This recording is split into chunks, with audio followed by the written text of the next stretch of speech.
The Hyperspace, podcasting in the 25th century presents Cassian Andor. I've been in this fight since I was 6 years old.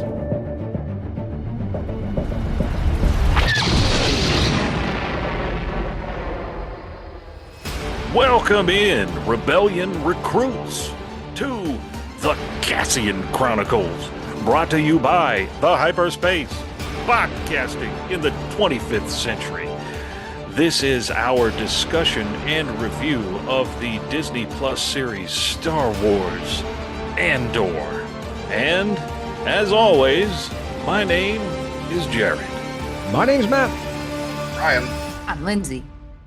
Oh, yeah. Man, okay. Is Now the plane going to land? Are we all going to make it safe? Did Andor pull it off? Well, I think we need to talk about that.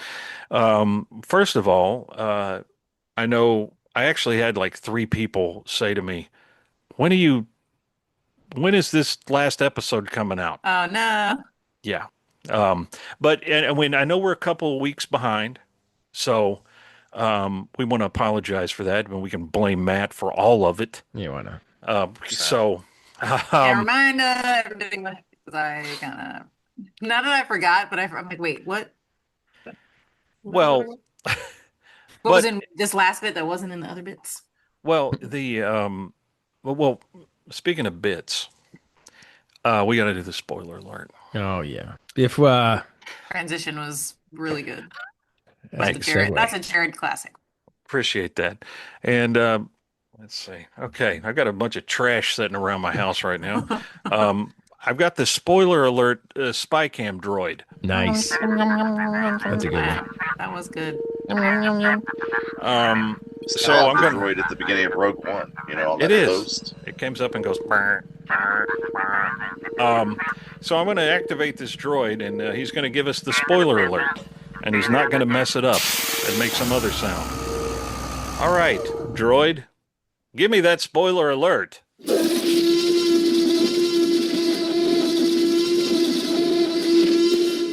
Yeah.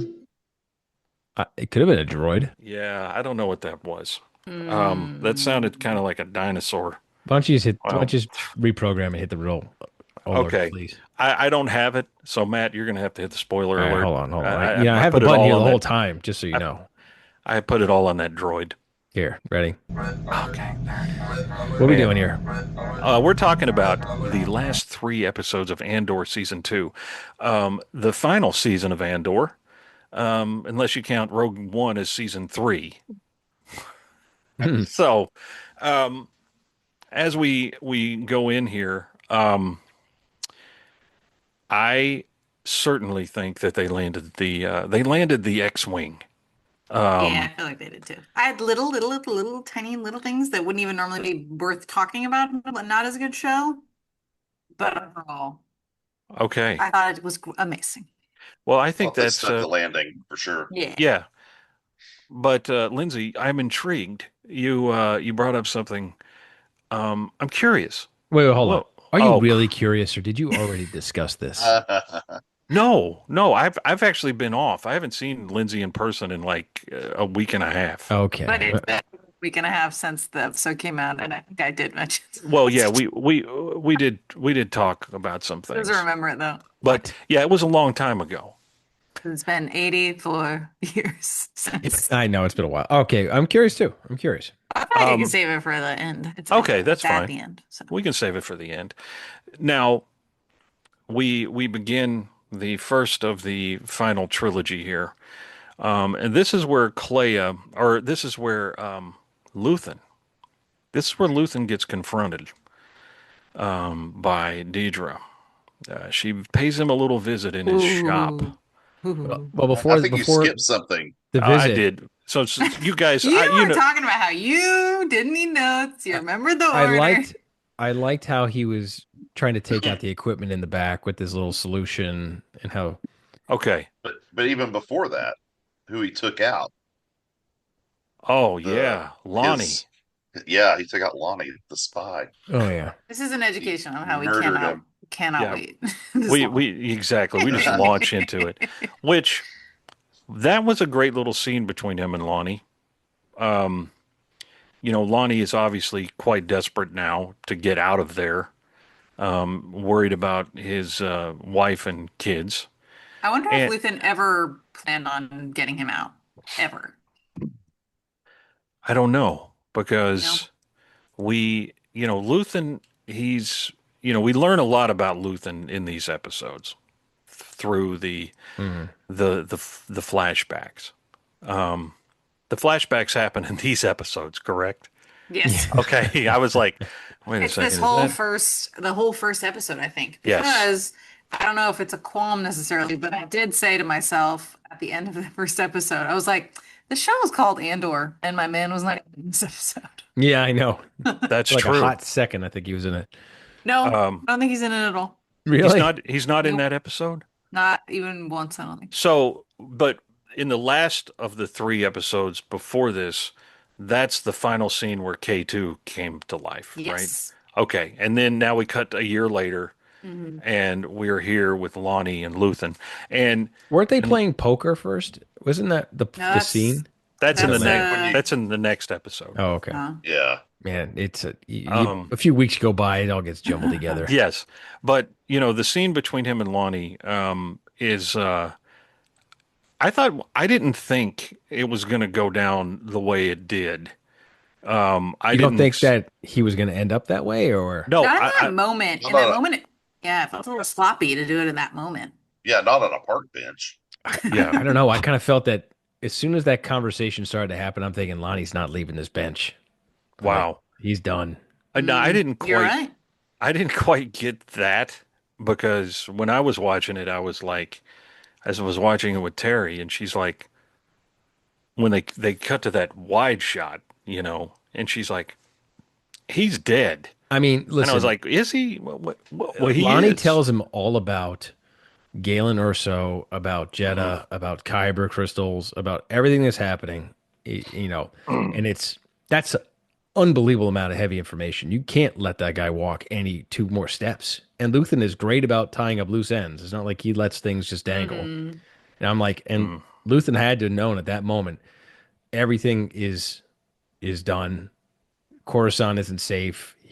They're over in this place, and they got if they're going to be surviving at all, it's going to be on Yavin, and he had to go. I don't blame him. He had to tie that loose end up. Yeah. Well, I didn't. I don't think I ever expected Lonnie to live, but not quite the way it happened. But yeah, you're right. He's ruthless, and we start to learn a little more about him in these flashbacks that happen. I'm still trying to sort of place what he's doing, who he's fighting with or fighting against. And what faction when? Yeah, it seems that Hard to pick, but I would assume was he a separatist? Do you think?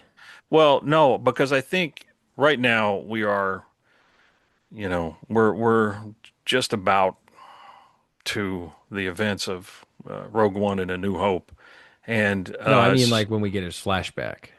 yeah, well, it looks like Clea is probably 12 or 13, right? And I would place her. I don't know how old that actress is. She's in her mid to late 20s, I think. So Yeah, I think so. I think what we're seeing is happening roughly 10 years ago. So this would still be within the time frame of the Empire being in control. I don't think we're going back any farther Yeah, than that. you're right. You're right. But I just don't know who Luthen is fighting for. The Empire, it seemed to me. Like he's fighting against the Empire, or he With- is an Imperial. Felt like Yeah. with. Yeah. Okay. Like an early Imperial kind of Yeah, it could be. non-clone unit. And then we have a very sort of aliens inspired intro for Clea, as she's like Newt, who's hiding in the little closet there. But I really throughout this flashback, I liked how they presented their relationship, You know, it wasn't it did not have, I mean, I don't think Luthen he's not a warm person. No. He's strictly down to business. Sure, and he was even with this teenage girl. She's like, so what's going on? Am I your daughter? When it serves us, you are. Hmm. And and I think that's obviously where Clea, she's cold as ice when she's older. And it's interesting to see when they're going through their various adventures. Of course, one of them being when they're on Naboo. They're on Naboo Hmm. in one of those scenes. And of course, it was revealed later in one of the things that StarWars.com puts out, the data banks or whatever. Luthen chose Naboo because it's the homeworld of Palpatine. It's where Palpatine comes from, and he wanted to do an attack there because felt he was sticking it to the man.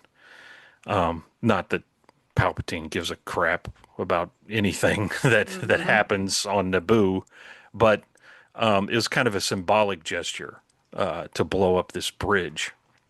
That he wants her to blow up, or she wants to blow it up, and he's Yes, like, I think Which she's is like, you always were gonna not let me do it, is what she says.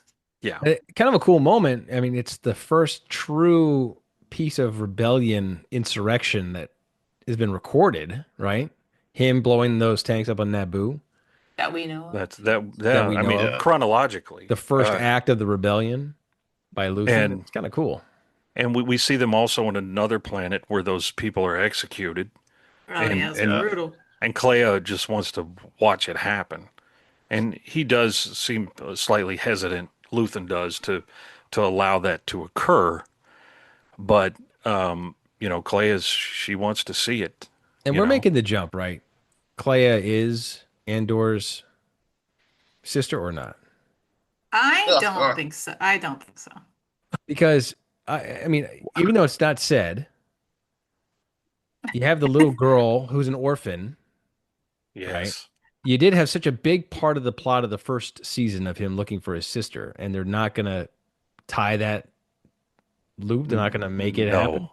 No. I Well, think it's a parallel of them both being orphans and like yes, adopted by the rebellion, but I don't think she's actually because she his sister. looks nothing like his sister. What? And Yeah. What? they would know, like his name is He's Cassian. white. Casa, like Yes. she's white, She's and Caucasian. and Math. he Dedra is the his sister then, his eh? name is Cassian, which Casa was his name on that planet. Yes. She'd be like, "This is my brother." I know. Yes. I was just trying to think, are they making this happen? Because No, because they bring her in, his sister into his dream there in the last episode, and um, she doesn't look anything like young Clea. So, yeah, but I know it crushes your dreams, man. it does. I I still Uh, think think it's just another sad loose end that he just never. Well, I think and I will say this now because I mentioned this a few episodes ago when Tony Gilroy was doing interviews about it, and he did say that at a certain point, the plan for this show was 5 seasons, and he's like, of course, he quickly realized Diego Luna is going to age out of this because it's going to take us 12 yeah. years to make 5 seasons, and Thank God they didn't make 5 nobody's going to seasons. believe he's a 36-year-old man at the end of this. Yeah. Mhm. So, but the his sister, the search for his sister was something that would have played out in the longer form of what this show was I'm happy originally. to keep that loose end Yes, alive. and he also said, it's loose ends happen in real life. They're Mhm. not all tied up in a bow narratively Mhm. like they are in a movie. Yeah. And he said that he was at peace with just kind of letting that go. Yep. That they couldn't make it work and they didn't try to make it work. They just Mhm. had to I like, say, yeah, I like the moment where he's dreaming and K2 wakes him up. I think it's well done with the music Yeah. and it yeah, tells you exactly what you need to know that he still thinks about it all the time, but there's nothing he'll just say. Doesn't yeah. matter. And K2 is like, it's always unsettling making up humans. Yeah. Man, we're going to get to K2 in a second. He's Sure. a winning But character in the Amazing, last amazing, two amazing. episodes. w- But yeah, Luthen takes that info from Lonnie, leaves Lonnie laying in the Yeah. bench.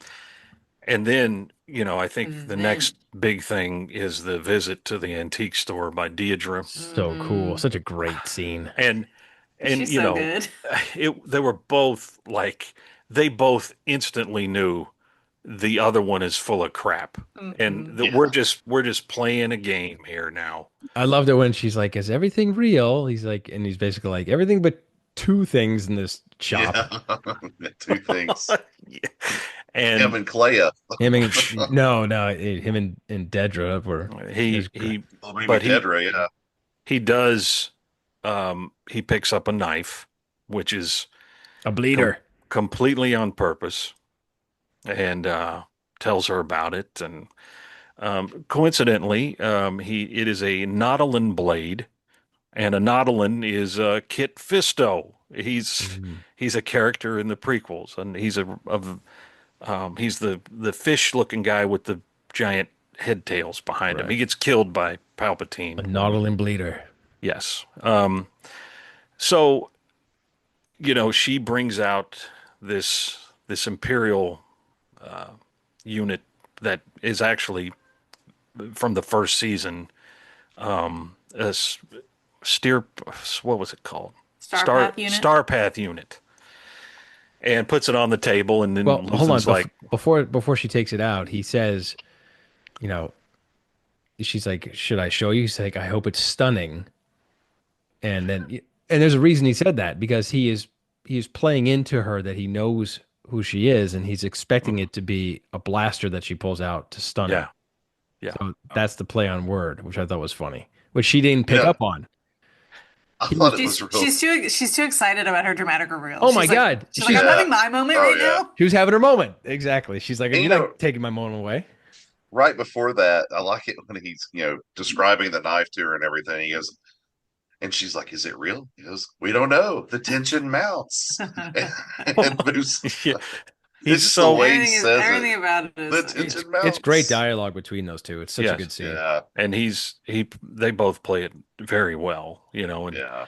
Skarsgård, when he's being this flamboyant version of Luthen, he's really great when he's sort of playing up that, oh, hey. So, she tells him, "Yeah, the game's up. We got this place surrounded." And She's like, "You disgust me." yes. so self-righteous.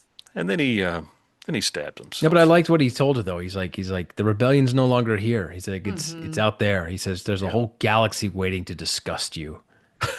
It was great. and Good. and this is this is a mortal wound that he gives himself. He doesn't die right away, but No, I was surprised. I thought he was really good, and they do a good job of this seeming like she has the power, she's in control, she gets him, she does save him, and you're like, oh my God, Dedra's like on it, Dedra's done it, and then you obviously eventually find out she's not on top of anything. It's a really overt freaked this mission. Oh, You really man. freaked this up. yes, Yeah. it's completely ruined. Yeah, And there are a lot of great little things in this episode of day-to-day Star Wars life, like the hospital. yeah. we The don't- ambulance. Yes. And Yeah. the big life support device they put on his chest in the store. Yeah. In there. I did enjoy the sort of the minutia in the hospital. The ET lady Yeah.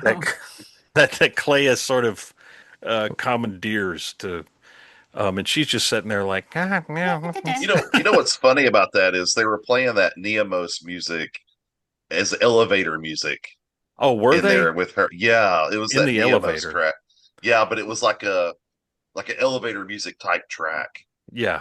I'll It's go like back to- that, I'll have that to go back and song listen is to that taking and over hear the that. galaxy. That song is In like real everywhere. life too. Yeah. So funny.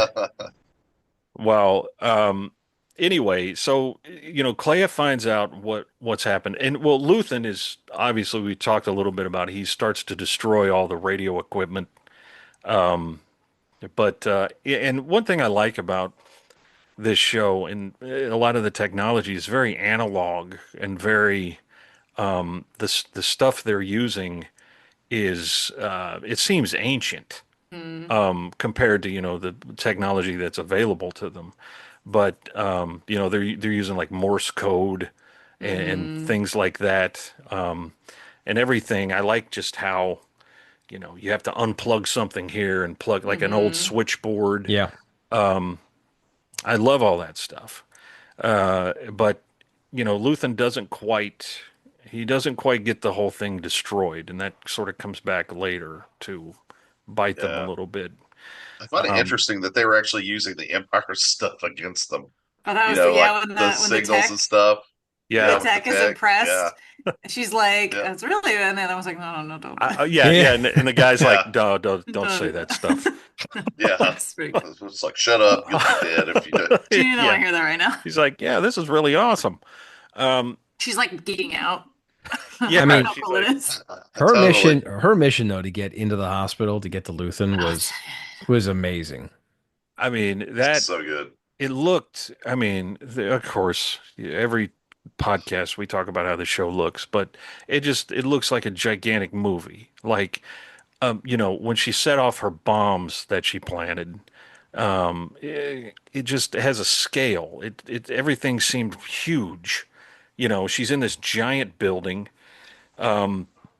which, I think one thing this show does, they use actual locations to build that sense of Yeah. scale. Locations which are augmented by CGI, obviously, and expanded upon, but it does lend a reality to It feels Coruscant. real. It It feels real. it lends a reality to Coruscant that was missing in the prequels, I think. Yeah, Oh I agree. yeah. Because everything was on a stage with a giant green backdrop. But this, I mean, you see like sunlight hit these people, and they're outside somewhere. But you look behind them, but it looks like Coruscant. So it's they really nailed it with this show as far as the look. And it's got to be somewhat cost saving to shoot in these kind of cool looking places, but places that already exist that they don't have to build. Yeah.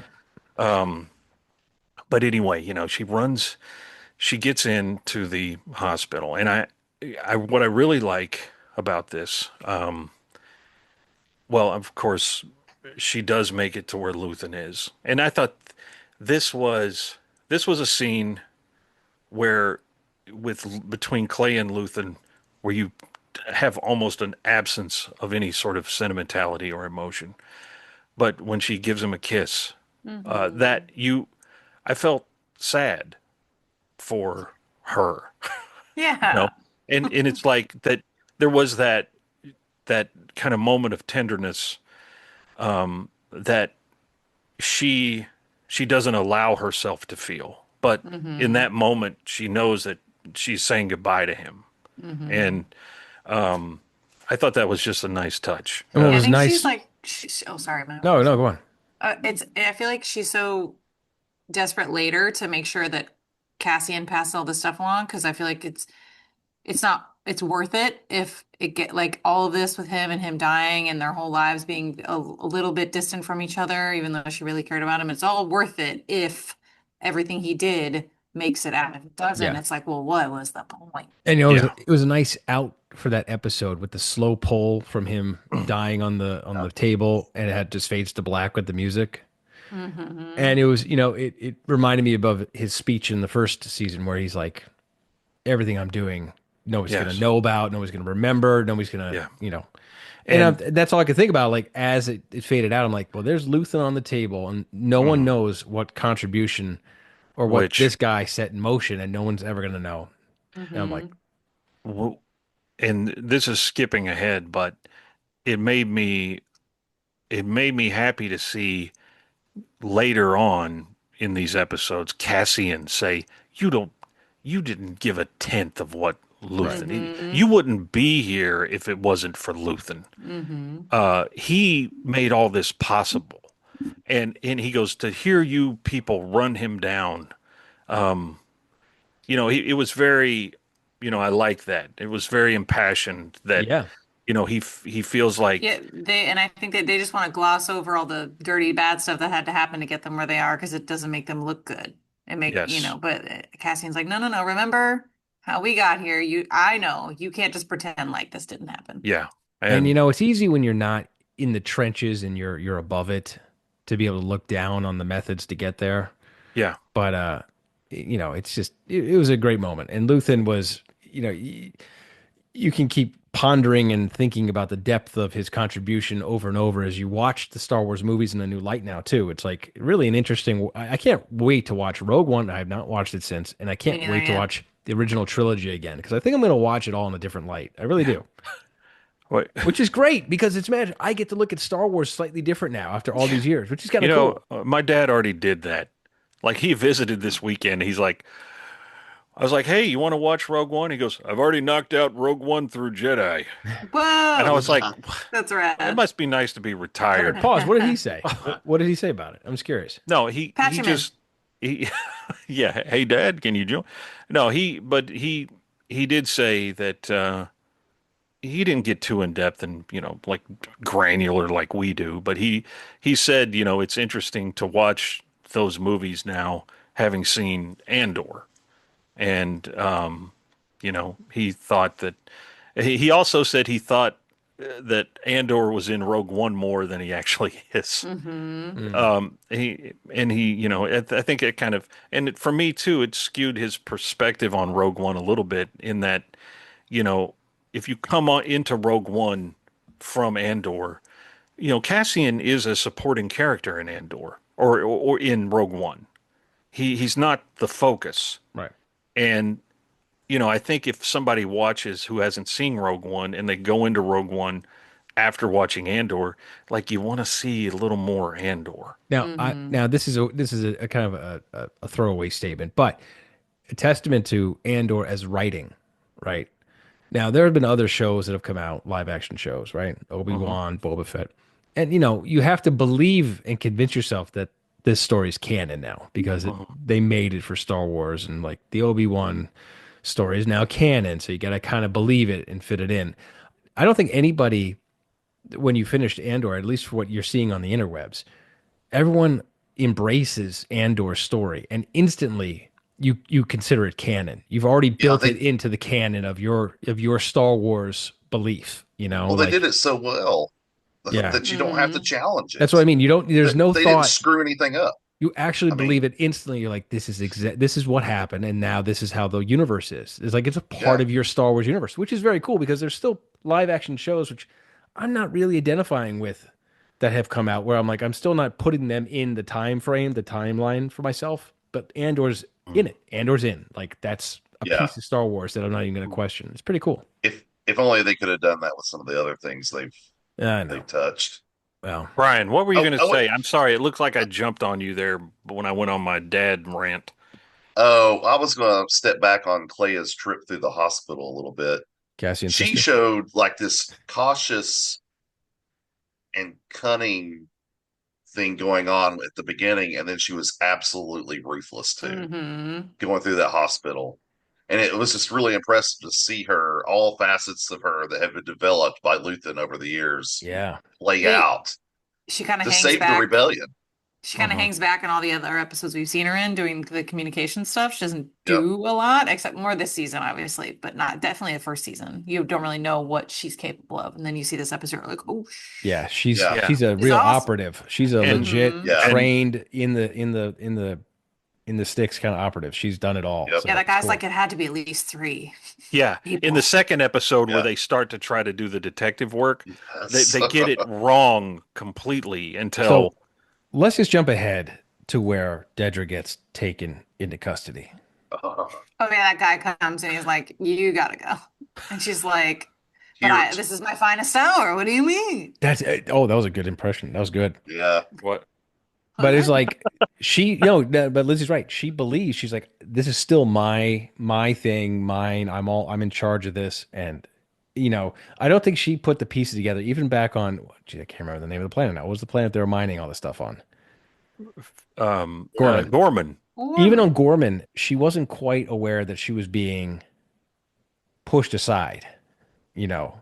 And this is like, she thinks that she's in control, and she had lost control a long time ago of her career and her life, and I don't think she realized how out of control she was Well, until like it just be like she thinks if I just do the fascism good enough, the empire is gonna really love me and promote me, and I'm right. gonna And just even be when she was so good at this that I'm gonna be safe and good. And even when that she was sitting in the interrogation chamber, she still at first thought this is a formality. She's still in control until obviously Krennic oh, had some of Man, the best put the lines of the series. the finger on her head. Yeah. What? That was completely improvised by Ben Mendelsohn, Yeah. and her reaction, she said, was completely genuine. It was Like, beautiful. Is like the look on her face says so many words. but it's just Yeah. he's so much it makes him seem actually more competent and scarier. And I feel like I haven't watched it yet, but in Rogue One, he's a little bit like not he's amazing in Rogue One, but there's like a he's on the back foot with the But Emperor and stuff, kind of the whole and time. You kind of Vader yeah, pushes him Vader, around. yeah, and this that's what is I meant. right at butting up to that Tarkin and too. Yeah, and he just seems like he's a little more of a presence, And Well, it's powerful. interesting because it kind yeah. of shows you what might have just been following him into Rogue One. Mhm. All this yes. This headache. complete screw up. There are But things in Rogue One, like when Tarkin's dressing him down, he's Hmm. like, despite all your setbacks and delays, you have Hmm. more context Mhm. for that now. But when he looks at her and he's just like, when he yells at her, because he takes it from like 0 to 100 in that statement, where he's like, were you being competent when you decided to, you know, engage Luthen on your own? Like Yeah. that moment is so amazing. He's like, why Yeah. am I here in this disgusting basement? Say the word. But he's not wrong. He's not wrong because Well, and then you someone figure, of yeah. that importance, the fact that she went on her own to pull this off is a huge error on her And part. allowed what is Lonnie? Allowed whatever she did that allowed Lonnie to get at the stuff that he got Mhm. is Oh, like a yeah. crazy Yeah. mistake. A crazy just and she's like, well, Did it's they explain because how that happened, or is it just that he just hacked well, I it? think I'm trying to remember now, but she is trying basically to steal information to get a leg up because Yes. she keeps being sidelined. And I think her trying to steal that information is what she somehow slips there and he somehow gets Mhm. access to it. Yeah. But Yeah. I forget how. I don't know if Well, they addressed it in a previous episode or not, but I like think they explain it in there, like yeah, Krennic does, they but I forget. she got um she got some information sent to her by On mistake. accident, yeah. Yes. And She didn't report it. She kept exactly, it. she wanted more. So she didn't say anything about it. And that's one of the reasons Krennic is on her ass right now. the Death Um, Star. he'll say the word. Death Star. So, I mean, that moment right there, the fact that she knew what the Death Star was, you knew she was done. She's never Yeah. seen the light of day again. oh yeah. And of course her ultimate fate is Oh my she's on God. she's on one of those weird I was prisons. like, this is perfect. Marquina 5. God. Yep. Yep. She's who knows? Maybe she becomes a hero But of the New Republic but someday. there was Building also parts for Death Star 2 at that point. there was that great scene though with Krennic and Leo. Uh, With Gas. Partagast. Yeah. Partagast. I did like that scene. There's the way it's played, obviously Krennic respects Partagast and he's like, Leo, I tried, but there's no, and at that point, Partagast knows that this is all completely foobar, and you know, somebody's taking the fall for this. So later in that episode, then when he's listening to the manifesto, Yes, do which you is think the great scene. do you think he And So believed good. it? Do you Yeah. think he was buying into it, or do you think he was like ultimately like maybe they're right? I it, think like the like 1% of that. I think Yeah. like no, but a tiny little bit of like because he knows what he's about to do to himself. I think he's like, what deep down, what if oh well. I think Doesn't he matter now. understands. He understands the attraction of the rebellion But yes, at now that that he's a moment. victim of the Empire, he's Mhm. like, huh. Yeah. and he asked his colleague that walks in. He's like, "Have you heard this?" And it's interesting how that scene plays out because you think it's voiceover, Yes, but I was like, Yeah. oh.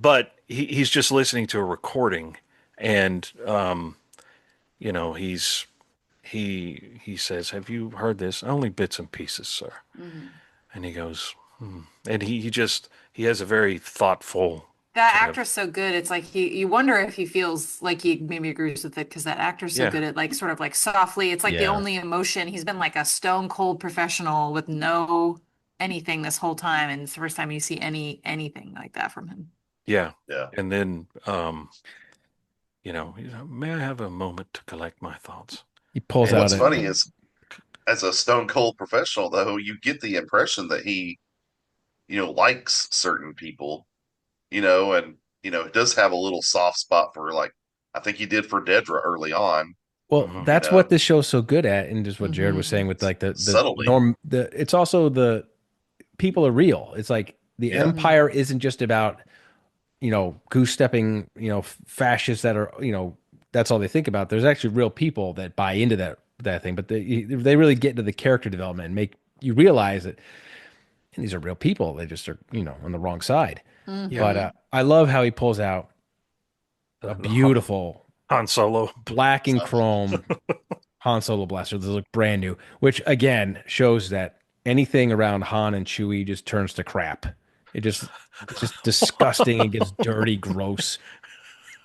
You know, I Damn. think with the Well, DL-44s that these guys have had on the Imperial side, that like Hans has been modified or yeah, something. Hans is modified. modified with Yeah. filth, Yeah, he's spraying Wookiee feces all over the wall of Oh the living my on the God. Millennium toilet for all that time. the Oh Millennium my Toilet. Disgusted. But God. but Well, now yeah, Partagast, and but I love the scene though because you get his cohort out there with the two stormtroopers, and you hear the bang, and instantly his hands like don't move. because the troopers like sort of jerk. It's a great scene. I watched it a Yeah, Yeah. few times, just that one scene. It's really well acted and just timed well. And and Hmm. the way the last shot of Partagast, he's in that big room with the Imperial cog behind him. It's just very cinematic. yeah, It's Yeah. just him sitting there. The camera slowly moves in. Just fantastic but stuff. also, Hmm. there was the kind of rumor that the ISB was getting too powerful, that there were two divisions of the Empire now, and this is it. The ISB is done with Partagast. This entire scandal shut that down. There is no ISB after this, and Palpatine has complete autonomy and control over every aspect now of the Hmm. Empire. That's what I took from it. Like the ISB is done. There any power, any investigative thing that they had, any hands and things, they're completely out of it now. It's really just the key players of the Empire, and that's it now. There is no We haven't oversight. talked about the final straw that broke the camel's back on Partagast. What was? Clea getting away Oh yeah. and the rescue. Oh yeah. Of course. Oh I mean, yeah, I guess that came before it. Yeah, yeah, we're, but we're Yeah, bouncing that all over the came mid place. episode 12 is when he bit it. the the whole now we go back to Yavin, and we have K2 playing Hmm. cards or dominoes with Melshi and Which, by the Cassie. way, this is just a year after they activated him. So Correct. he said how many games they played together. 800 and something. I did the math, man. It's like I don't know what considered a year is there, but they are playing nonstop with that Maybe many it's a games in a quick game. year. Maybe it's a quick game. Maybe. Man, It takes like, 20 minutes to play a round or God, something. it's a lot of well, games. And it maybe must, it's approximately a year too. Maybe not exactly a year. well, It could and, be longer. maybe it's just a slow year for the rebellion. They're God just almighty. Like, what are you guys doing? This is because all- it looks like, Melshi and Cassian are just sitting around drinking beer. I mean, they're just hanging out in the Yeah. If treehouse. you play a game Slobs. for 2 hours a night and you have like a 20-minute round, that's a lot I of games. guess, yeah, it is. And K2 I would certainly guess that's a lot keep of up with games. that. But I love the scene of them sort of ribbing him, and K2's, He can't bluff because he's a yeah, droid.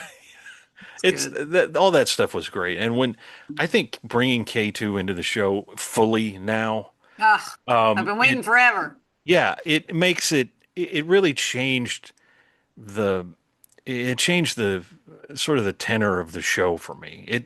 It made me think, oh crap, we're really ramping up to Rogue One now. Mm-hmm. Yeah. Because, K2 in a show like Andor that's sometimes very deliberately paced and sometimes slow and sometimes very dark and plotting, the inclusion of K2 is like it's just Breath like of fresh air. a Yeah. shot in the arm. It's like, Mm-hmm. oh man, this feels like Rogue One now. I mean, and so I loved it.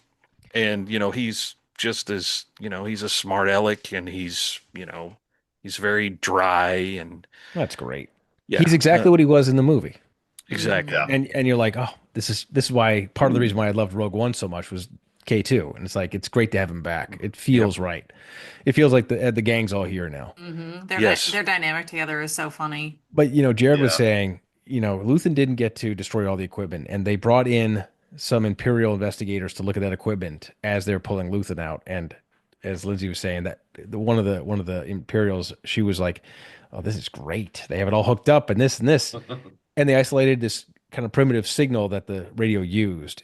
And when it got activated, when that signal popped back in, they could recognize it. So we saw Clea in the safe house, and that Yes. signal went out, and they got it right away. So they knew they could Yes. find her if they spent enough time. They could triangulate where she was.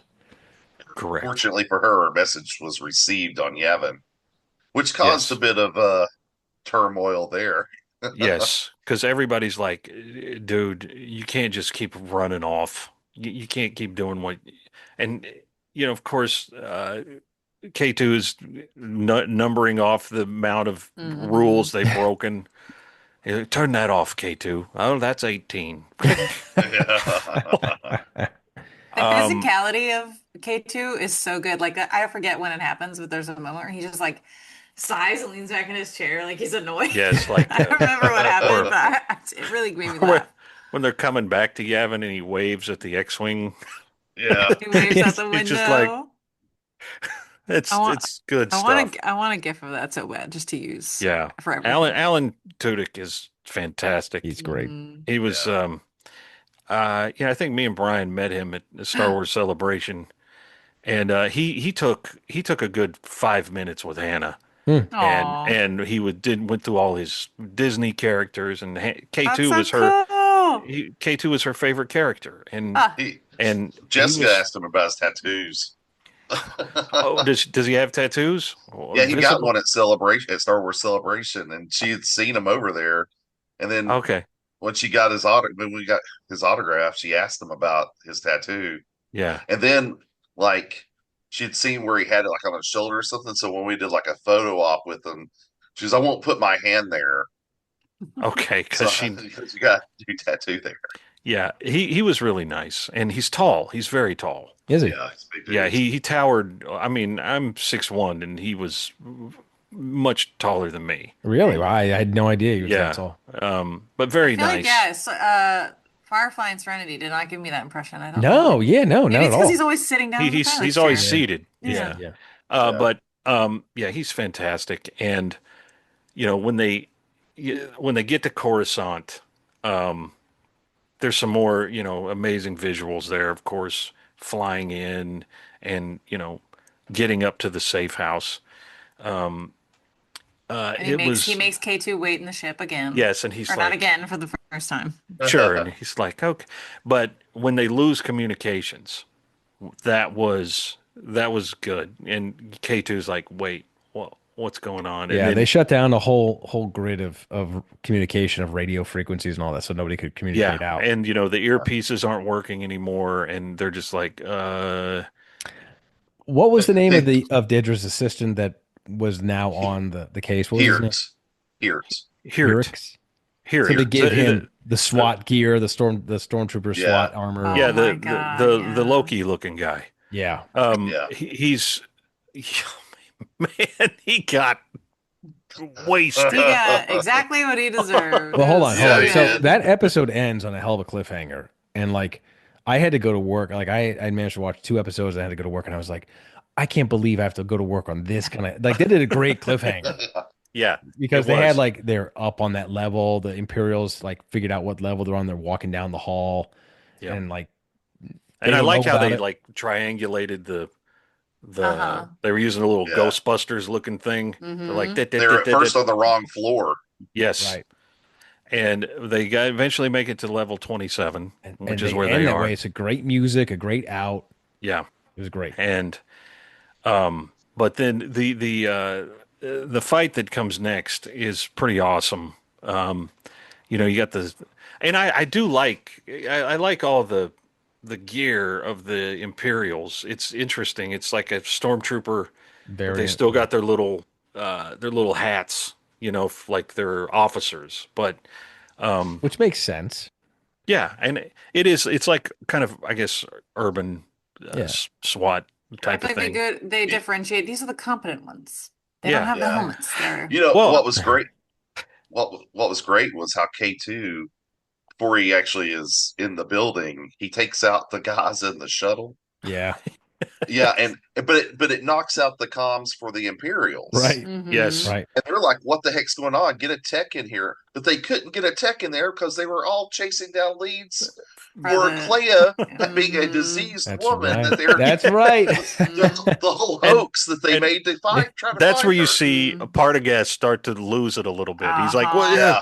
what? Where- that was his idea. That was Partagast's You're right. idea, Yes. and everyone thought it was such a good idea at the time. He's like, "Well, get them back." Yeah. Oh, And this whole sequence really shows you too how OP K2 is, and it makes me think like this is why they couldn't bring him in earlier because Oh Well, yeah, yeah. no, half he's a the cheat code. problems, He's yeah, a half cheat the code at problems that wouldn't have point. happened. but that was fantastic. Are you with us? He's like, Yeah. "No," No, Bang! no, it's more of like a no. Get out of and my then way. he just throws, punches that guy, and he goes off the railing. Oh man. Yeah. Great. But it's interesting too because he knows K2 knows that people will think he's with them, because why is there a KX droid in there? Did somebody order there? And they're like, no, send him away. It's not part of us. So he doesn't stick out so much that he ruins everything. But once he gets in there, man, he wrecks it all. he goes to town. Ruthlessly wrecks it. Hirst, Yeah. just holding Hirst up like, Oh my God, that And he was just, like, Yeah. brutal. Human shield. that was great. Excuse me. Yeah, I was wondering, Jared. Come on. But again, I haven't had that in a while. all the Uh. players in the ISB are being taken out, done. They're all just being Yeah. for on purpose or not. I like- they're just all I like being- Did Krennic call it the ISB March of Death or something? I don't. He called it something like that. Join if you don't. I think he told Heert that if he didn't find Clea, that he would join the ISB March of Death or something, Okay, or Officer March of Death. And I like how Krennic's very dismissive of him. Like, Yeah. what's your name again? Yeah. He goes, "Who are you?" But I like the stun grenade. I thought that was a nice addition because that's what injures Clea. right. Yeah, I was like, why is Clea like knocked out and the rest of them are just kind of like dizzy? He hit. And I was She like, hit oh, like it- the corner of a Yeah. wall. Yeah. Mhm. Oh, okay. Yeah, she hit something, Right. and Cassian's kind of messed up. It didn't appear to affect Melshi. She's like, I'm good. Yeah, um, and then That was a Kate, great scene, though, by the way, when Melshi went out in the hall. It was- yeah, It was like, yeah, they're like, wait, Inspector. there will be no And further mornings. and Cassian's like, leave the door open. And ultimately, I don't know if that was a good or bad decision. But Yeah, while the Imperials are finding them, Clea is unloading all the information on Cassian. And she's like, repeat it. Tell me what he said. Repeat it back. It's like, And he's like, I'm Galen not leaving. Erso. He's like, I don't need to remember because you're coming with me. hmm And But I she's mean, like, it's and like it's amazing.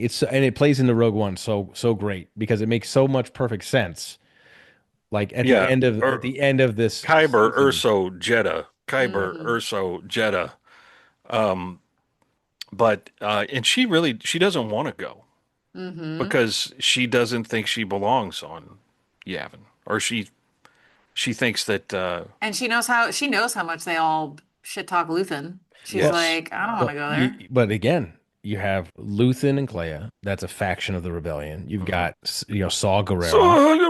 Who I also thought we'd see more of this round, but we You don't didn't. know where I am. yeah, you Well, don't know because where I I am, thought, what's his name? Not Will. Willman.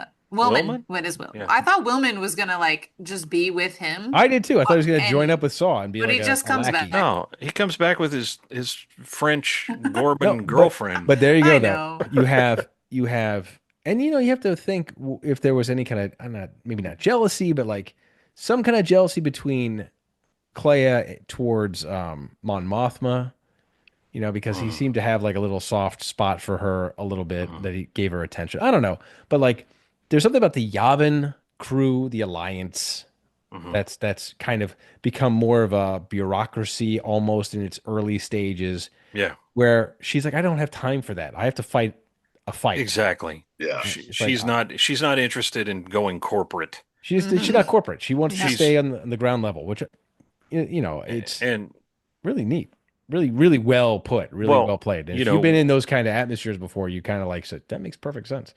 we do see in the Yavin little council room there, we get Admiral Radis back from It says he's 5'11", just so you know. 5'11". Were you Jared, are feeling you lying about your height? Holy cow. were you feeling short that day? I must have. Maybe he was standing on something. I don't know. I got the picture, man. He's towering over us. Maybe I'm crazy. I don't He's know. on the K2 stilts. Sorry, go on. Maybe. But yeah, we got Admiral Radis back from Rogue One, Yeah. the Mon Cal, and a lot of those bit players in there were also in Rogue One. Mm. The black lady was in Hmm. Rogue One, and That the Yeah, oh yeah. insufferable dude. and the guy Forget that his looks name. looks like Jim Henson. Yeah. I tell you, he was in Rogue One. Um, they got them all back, but And it does do a good job of showing why Cassian kind of needs the confirmation from that other guy that we start Rogue One with. Because I feel like, okay, well, they have all this information about yeah. Oh, it General already. Draven, Yeah, Draven, yeah. the redheaded guy, kind of. You But talking about Uh, him?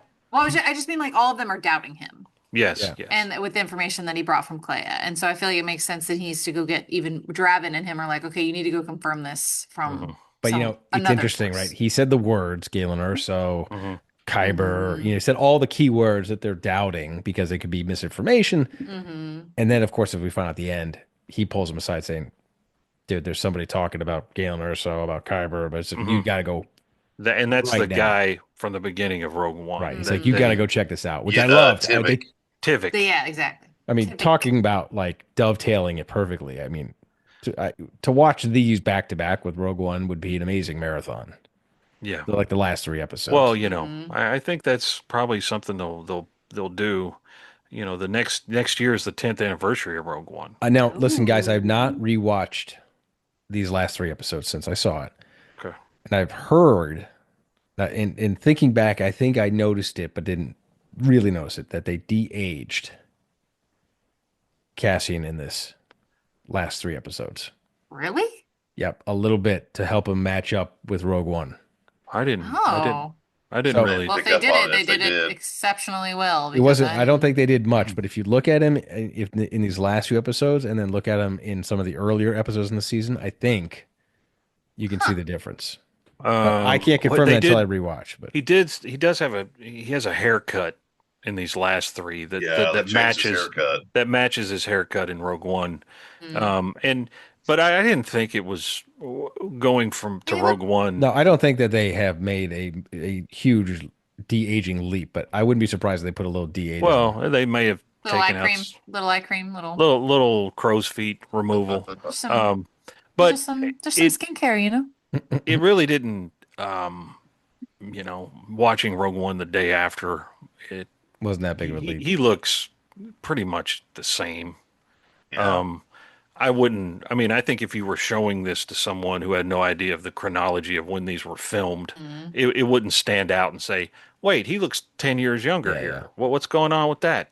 Draven looks the same too. What have we? No, it looks exactly the same to me. I think Yeah. we're caught up. I mean, there was a great end march out of Cassian to his ship, which I Yeah. liked. Where Yeah. he sort of passes everybody, and you see Mon Mothma and Vel hanging out, We and skipped the part where he gets dumped, he what? right?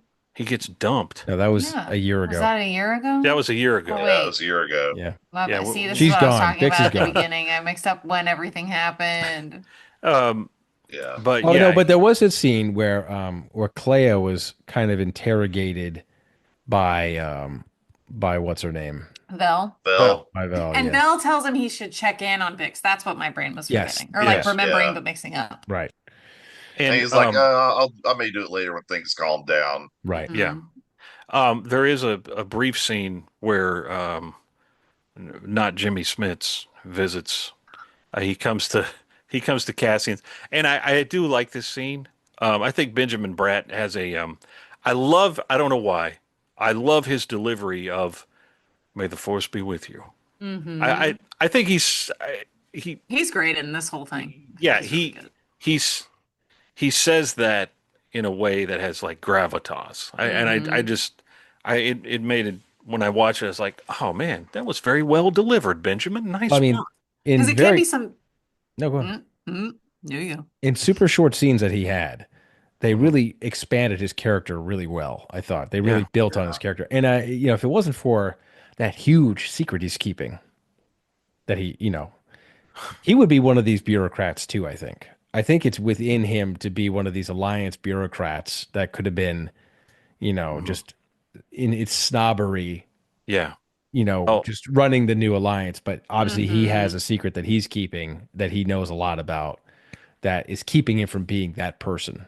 Yeah. in And the when alliance. he checks in, I think Cassian probably saw him as just another, but it seems like Cassian is acting annoyed by him. well, yeah, but he kind of brought it around a little bit when he went to visit him. And Yeah. Well, there's also Cassian is doubting or is a doubter, but has these weird things of the Force that are being mentioned around him. So And all he these little does- bits. yeah, he passes that lady when he's on his way to the ship, and she sort of gives him a glance, and he imperceptibly sort of nods at her. Yeah. And then in Rogue One, obviously, I forget the guy's name. The Force. Cheer Cheer it. it. So it's like he can't get away from the Force. It's part of his entire destiny. Yes. Even if he's not directly using it, it's somehow maybe guiding him or just Yeah, cheer following it. him along. Cheer it Yeah. says something in Rogue One. He says something to Cassian. He goes, and Cassian says, "I think the Force and I have different priorities." Mm-hmm. Yeah, and so Yeah. that's one of the Which things is very, very true. that Even makes more than now that we've seen those. yes, that's one of the things that from Andor that sort of enhances Rogue One. Just little things that you wouldn't even think about, and then you're like, oh, okay. But okay, now You want to talk about the end? Lindsay, Well, I hold know on. You want to talk about the end that we see with Bix? Yeah, that's where This- we're going. Uh-huh. Well, what about all the other people first, and then hit that? like Perrin and Skeldon's wife. Yeah. Oh I mean, yeah, the montage of everybody. yeah, the montage Yeah. before that, So, and yeah. Dedra on Narkina 5, and Well, yeah. critics looking at the Death Star, and you I'm got Saul surprised. looking out over Jeddah. I'm surprised that they didn't show Saul. Saul. I'm surprised Saul's they didn't great. show her daughter. I know they showed her husband, her Yeah. ex-husband at this point, but I don't know why I was surprised they didn't show the daughter too. Yeah, that's true. For somebody who was such a big part of the show in the early episodes. And it was a very big part of Mon Mothma's struggle, her Yeah. conflict. I So think they were done with her when the wedding Yeah. happened. Probably. Yeah, which And is Except then for its a own mention later than that. which is its own message, basically that her daughter was gone from her life at that point. Yeah. and but yeah, so we've got and of course I kind of knew that would happen, that shot of Krennic in the Death Star would be at the very end of the show, but it was used in all the marketing. Yeah. Oh yeah. Like every You're trailer, waiting it's for like, it. oh, there's Krennic in the Death Star, and you get that one little glimpse. But okay, let's talk about we're going back to the Grain Planet. We see Mina with Rao. B2 and his Mina Rao. friend. B2 is there. He's happily playing with his droid friend, No. and he seems like he's not wondering where Cassian is. He might have survived the entire Civil War. Who knows? Maybe so. But okay, so here we go. Bix is on Mina Rao, Mhm. and she has a child. Yes. Why would she cheat on Cassian? They're not. She broke up Because with she him. would. No, She broke up with him. It's I saw fine, these great honest. memes with Chewbacca holding her from behind in like the Oh field. my god. What? Chewbacca. It's so dumb. What? I'll see if I can Anyway. find it. I'll see if I can find it. Okay. Now, this is a part that me and Lindsay did talk about. Mhm. What? And Lindsay, you've had some So- things that were very well stated. Did I? Maybe you can repeat them the way that I said them. I don't know if I'm going to say them as good now. So I like a newborn baby. That's like a really good symbol of hope. That's the whole message. It's not that I don't think that's a good thing. However, I hate this trope. I hate this. They had a baby trope. He doesn't know about the baby. That's It's why just she had to another- run away. That like she wouldn't tell him, so he wouldn't come back. I feel like the show is so good, and I still think it's good even with them. Like I said, this is a qualm I would make only because the show is so good. The writing is so nuanced. They do such a good job of making everything tie together in a way that feels impactful, and like the little moment with his sister, the memory, like that moment was perfect to me to tie that up, even though it doesn't go anywhere. And this just felt like so shoehorned in to me a little bit like I just Like didn't. very obvious. Yeah, I literally go because I actually thought I wish I had said this on the podcast because nobody's gonna believe me. But the last three before this three, I thought when the force healer is like holding Bix's hand, they take a low shot that is at like tummy level, and I went, "Is Bix pregnant? Is Bix gonna be pregnant? That's gonna make me mad if Bix is pregnant." I remember thinking that, and then at the end of the last episode, I was like, "She's on the baby." Well, you're right, and you know what? Their writing was stronger than that ending. Like That's what I mean. the show Yeah. was written better than just to cheap out on the ending. But See, I didn't see it that way. but somebody I didn't timed think it. it was a cheap out. I thought that, yes, having the baby is a hopeful moment, but I also thought about how devastating it was for. I think about the future when she finds out that Cassian's dead or never coming back.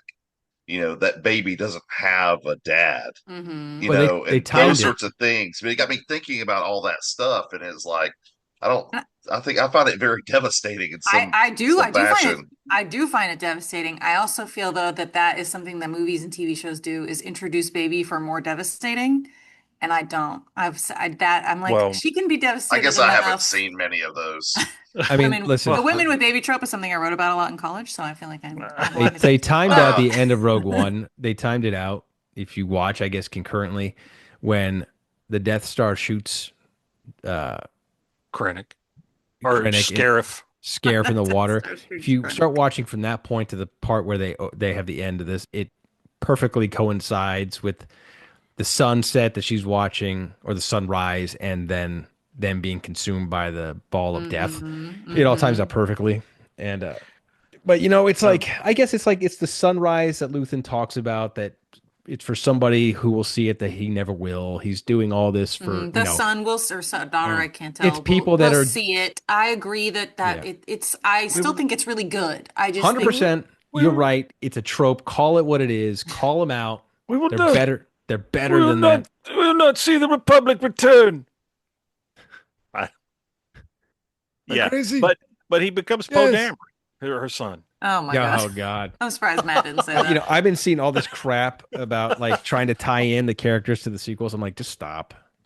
No, I don't think that's what happened. They have Vel as someone did like a post aging of like, this is her character in the sequels. I'm like, I don't know. I don't want, Well, even if it we is, had- I don't want her to be. I don't want to know it. Well, here's something that's interesting that almost happened that didn't. Tony Gilroy again. He's talking. He will tell you everything in the interview. He's like, well, hey, don't get used to these streaming shows because I think they're done. And he said that two big characters that they really tried to get in there in some way. He said they were really trying to get a scene with Palpatine. But he said every time they tried to do it, Palpatine just takes the air out of the room because he's just big, and he couldn't make it work within this show. But apparently they were ready to bring Ian back and have a scene with like him and Krennic. But it was great that we didn't see any of those. Sure, but they just kept talking about them. Yeah, they're in the universe, but they're not in the show. Which makes it more ground level. And he did say, I was surprised up at this one, that they were considering another young Carrie Fisher cameo. Oh, thank God. Wow. For a hot second, the interwebs were in their infancy with this show, talking about, well, what if Clea is Leia? Yeah, that can't be. Right. But she does look like a young Carrie Fisher. And her name is Clea. But it could have been, I mean, you could have written that in, like, this is part of what she did as a young adult. It would make sense to see her. And also give Leia a little bit of around. ground level credibility And, too. Yeah. And he said that there was the scenes were written, but they found themselves, they kept wanting more of her. And they're like, this works best because it is a digital trick, and she's passed away, and we can't do everything with it that we want to. I mean, look, so Andor is just a master class on taking an established piece of property and expanding on it in a way that makes fans happy. And it's amazing. And I said this about season 1. Andor actually could have been about something completely different. Take the Star Wars aspect out of it. Just make it a show, and it still would have been just as good. It's better because it's about Star Wars, but it was great character building. It was great scenes. It was amazing visuals. It was compelling. It drew you in, and in the end, super satisfying show. And it was like really well done. And it's not even that it was a Star Wars show. It was just a great piece of television. I want a whole season of Cassian K2. Yeah, me too.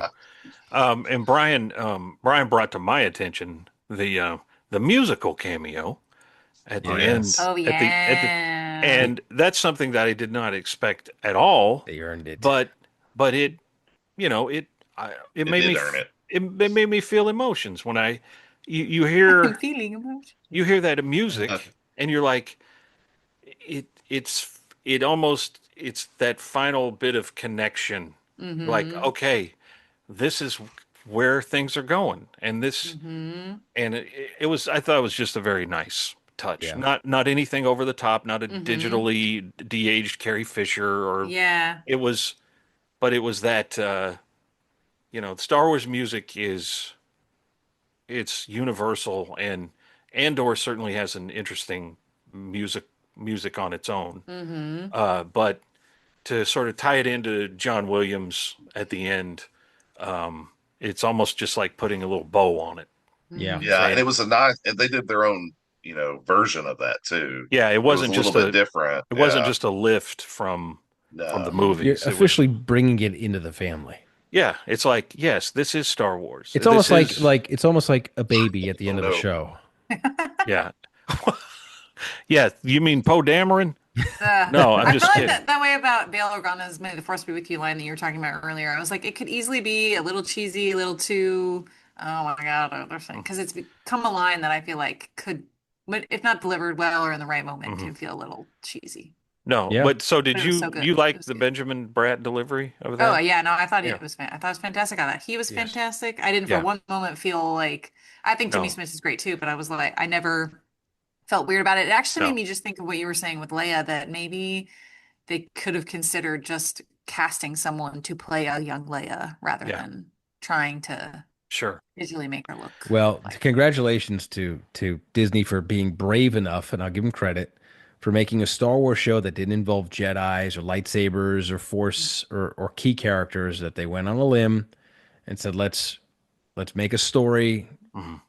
and build it out and see where it goes. And they did a Yeah. hell of Yeah. a job. And they Hell went, of a and we'll job. never do it again. No, I Yeah. know. And I think Andor is a special show. I mean, it's it's just a different caliber of motion picture Mm-hmm. filmmaking than, we're getting from some of the other live action offerings. Mm-hmm. Um, Mm-hmm. Well, I had a thought a few minutes ago about, how you were talking about, not introducing Palpatine and Vader and mhm, all that. If you look at Andor and Rogue One and A New Hope, none of those have Palpatine in them. mhm, You get a little bit of Vader at the end of in the middle and the end of Rogue One, and you get quite a bit of them in. And they start A New Hope with them, and they have a little bit more and a little bit more at the end. Mm-hmm. And then you get everybody involved kind of in, well, still the Emperor to a lesser degree in Empire, and then you finally get him fully involved in mhm. Jedi. And it's kind of a nice progression if you look at it from the beginning of that to the end. Yeah, Mm-hmm. yeah, it is. It's a good build. Mm-hmm. Yeah. We always say Andor is the slow burn, but I think watching, going back, watching season one before this, it didn't really feel like a slow burn anymore because you know where the story's going and Mm-hmm. you know that it's good and you're invested in it. The first time you watch it, you're like, huh, oh, okay, well, I don't know what, but seeing where it goes and how it progresses, and season two is gonna, it's gonna age very well, I think, Mm-hmm. and Yeah. not to mention the fact that once again, Gilroy running his mouth, he said that there have been movie cuts created for these segments, the segments of 3 episodes. Oh, like they they've made them? they have edited movie cuts of these. And, like I said, I think watching the last 3 episodes of Andor into Rogue One to be a great like double feature. Yeah, I don't often feel the impulse to buy physical copies anymore of anything because there's nothing really coming out that I want that badly. Mhm. Like there just hasn't been anything that I've been like, I need to own this, so I have it forever in the apocalypse or whatever. Mhm. But I feel like if I wish they would release that and sell it on Blu-ray because I would absolutely get it. Yeah. The movie Well, cuts. Give it to Yeah. me. Well, I think this was one amazing journey through Yeah. the Cassian Chronicles, yes. which is not done yet. We're going to do one more episode One more coming up. for the unofficial season 3 of Cassian. We're going to talk about Rogue One. Yay, I can't wait to watch it again. Yes. And we'll talk more about our thoughts. How does Rogue One change once you watch Andor? So, stay tuned for that. Based on Matt's schedule, it's probably going to happen a couple years from now, but we'll figure it out. But for now, everybody, thank you for joining us on this great journey through Andor season 2. And may the Force be with you, and we'll see you next time. You know you can't live without this content, so subscribe to The Hyperspace, podcasting in the 25th century. Follow us on social media, leave us a review, and join us here next time as we take you into the 25th century.